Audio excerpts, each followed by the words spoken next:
Olá, meu nome é Giovana de Santana Ferreira e eu sou aluna do curso de Biotecnologia na Universidade Federal da Paraíba e esse é minha segunda videoaula para a disciplina de Química Orgânica 2. E nessa videoaula eu vou falar sobre as reações biológicas de oxidação e redução.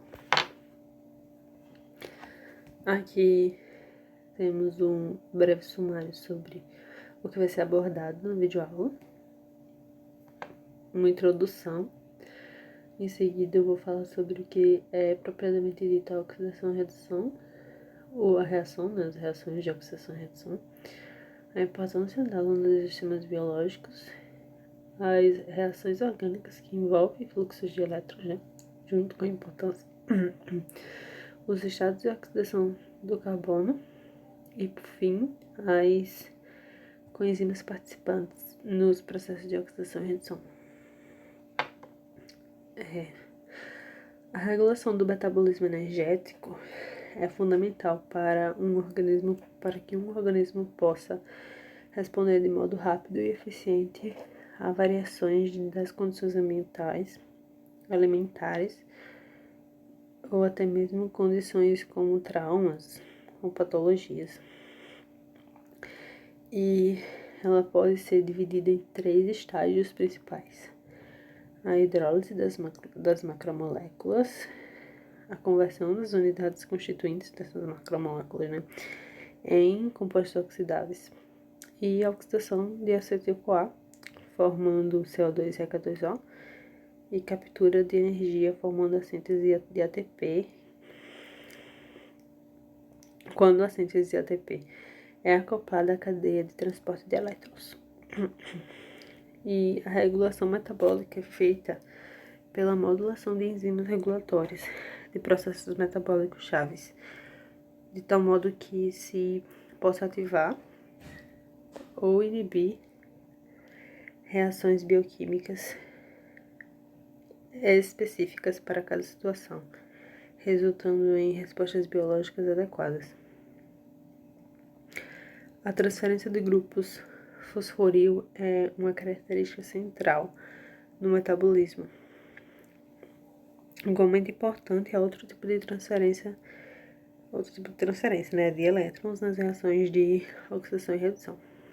As oxidações biológicas correspondem a um conjunto de reações bioquímicas em nível celular que fornecem às células a energia necessária à realização de trabalho celular. E o fluxo de elétrons nas reações de oxidação e redução é responsável por todo o trabalho realizado por organismos vivos. Agora falando sobre o conceito, né, de oxidação e redução, ou óxido-redução também chamado, ele se refere ao processo onde ocorre a transferência de elétrons entre espécies químicas, seja eles átomos ou íons, de substâncias que reagem entre si. A oxidação ocorre quando o átomo perde elétrons, visto que os elétrons são partículas negativas, a carga elétrica da espécie que perdeu elétrons aumenta, né? Ela fica positiva. Já a redução é ao contrário. A espécie química ganha elétrons e fica mais negativa. A espécie química que ganha elétrons os recebe da espécie química que os perde, e vice-versa. Por isso dizemos que sempre que ocorre uma redução, ocorre uma oxidação. Por isso também que o nome é chamado óxido-redução. Aqui na imagem pode-se ver, né? Redutor é oxidado e oxidante é reduzido. Continuando, além disso, se uma substância oxidou é porque outra espécie química ocasionou de retirar elétrons dela. Dizemos que a substância que contém o átomo que ganhou os elétrons ou reduziu é o agente oxidante, porque ela causou a oxidação do átomo ou íon da outra substância reagente. Por outro lado, a substância que contém o átomo que forneceu os elétrons, isso é, que oxidou, é o agente redutor, porque ele causou a redução da outra espécie química. Aqui, nesse quadro, dá para se observar, né, que o agente redutor sofre oxidação e provoca a redução, perde elétrons e tem seu NOx aumentado. Já o agente oxidante sofre a redução, provoca a oxidação, ganha os elétrons e tem seu NOx diminuído. Para fechar com um exemplo, temos a reação de fotossíntese, que é realizada pelas plantas para produzir seu próprio alimento. E conforme dá para ver aí na reação, a planta retira do solo apenas água através das raízes, para que, juntamente com o gás carbônico retirado das folhas e a presença de luz, seja convertida seja capaz de produzir, né, moléculas orgânicas, como a glicose e o gás oxigênio. Agora falando sobre a importância dos sistemas biológicos, né, as reações de oxidação e redução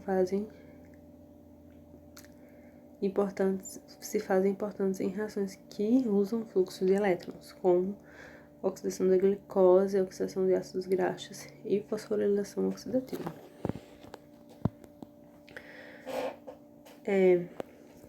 A oxidação da glicose, né, ou glicólise, é o processo anaeróbico que ocasiona na degradação da glicose.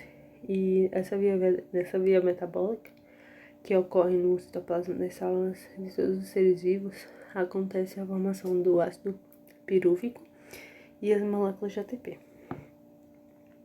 A glicose é uma molécula obtida através do alimento, ou então da degradação de glicogênio armazenado em nosso corpo, e o processo para a quebra dessa substância se inicia com a adição de 2 fosfatos em uma molécula de glicose, tornando ela mais estável e fácil de ser quebrada. Esse processo é chamado de ativação e ocorre com o gasto de ATP. A molécula instável da glicose, quando se quebra, forma 2 moléculas de ácido pirúvico e gera 4 moléculas de ATP.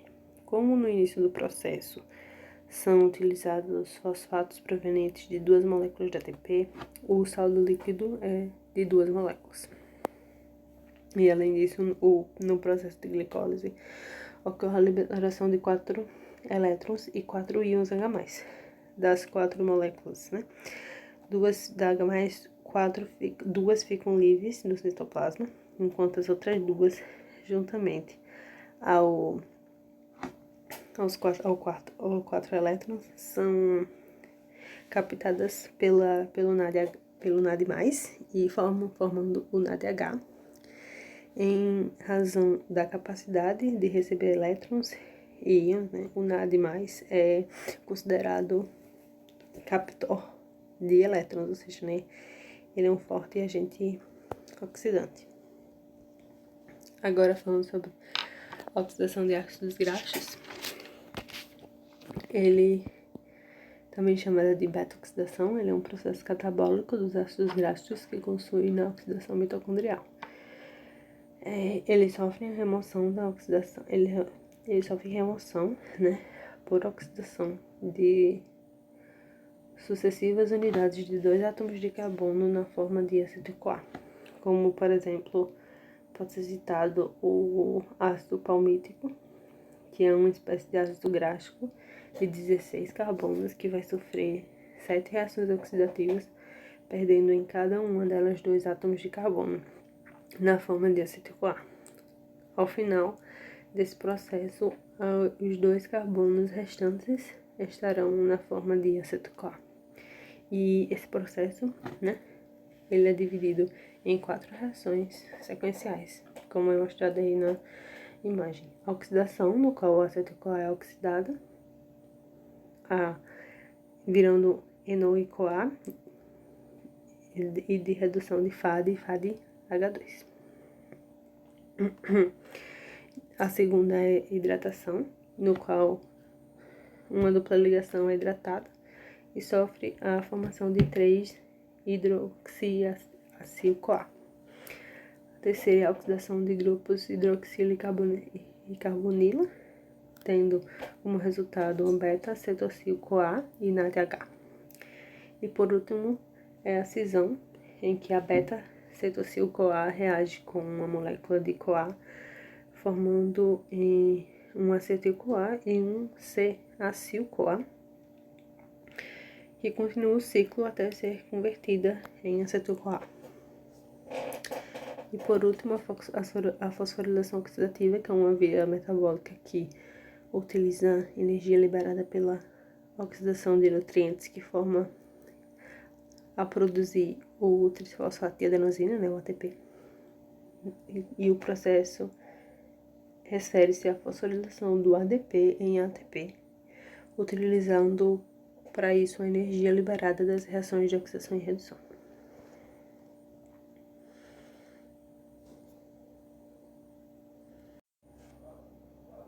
Agora eu vou falar sobre os estados de oxidação do carbono, que nas reações biológicas, né, orgânicas, na maioria dos processos de oxidação e redução, envolve-se carbonos capazes de doar ou aceitar elétrons.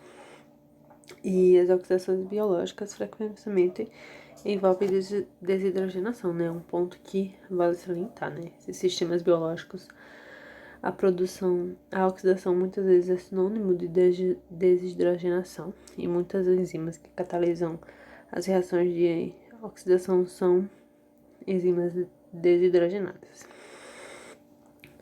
Aqui eu trouxe, né, para falar por cima os estados de oxidação do carbono, do mais reduzido até o mais oxidado, e de observar de que os carbonos que possuem os elétrons em vermelho, né, meio rosa aí, significa que esses elétrons podem participar em reações de oxidação e redução. Começando, né, pelo metano, ele é o mais reduzido, né, indo de reduzido para mais oxidado. Ele possui todos os seus elétrons, os 8 elétrons podem ser oxidados, podem sofrer oxidação, e ele é um potente agente redutor, ou seja, ele pode doar os seus elétrons para vários agentes oxidantes, e todos, como eu já disse, todos os seus elétrons são possíveis de serem oxidados. E quando ocorre uma oxidação do metano, pode gerar o etano, né, que pode-se observar que tem outro carbono ligado a ele e apenas 7 dos seus elétrons de um carbono podem sofrer oxidação ou podem ser oxidados. Isso se dá pela eletronegatividade, porque a eletronegatividade é um ponto importante nas reações de oxidação e redução. Por o carbono ser mais eletronegativo que o hidrogênio, não se tem problema, ele não é afetado sobre isso, mas a eletronegatividade do carbono com o outro carbono é a mesma. Então, dos dois elétrons que estão ligados entre esses carbonos, apenas um desses elétrons é capaz de ser oxidado. Mesma coisa você pode observar no eteno, que só 6 dos seus elétrons podem ser oxidados. Tem uma dupla, né? Nessa ligação dupla, só 2 elétrons podem ser oxidados, os outros 2 não. Indo pro etanol, só 5 deles. E também pode observar a presença de um oxigênio. Porque por o oxigênio ser um átomo muito eletronegativo, ele puxa esses 2 elétrons para ele, tanto os do hidrogênio quanto os do carbono. Então, apenas 5 dos elétrons do etanol, de um carbono do etanol podem sofrer oxidação. Ainda o acetileno 5, também formaldeído 4, acetildeído 3, acetona 2, ácido fórmico 2, monóxido de carbono 2, ácido acético 1 e, por fim, o mais oxidado, dióxido de carbono com 0. Nenhum dos seus elétrons participa de reações de oxidação por causa de ele ser ligado a 2 oxigênios. E, como eu já disse, oxigênio é uma molécula extremamente eletronegativa, então se diz que o CO2 é o estado mais oxidado do carbono, quando o metano é o mais reduzido.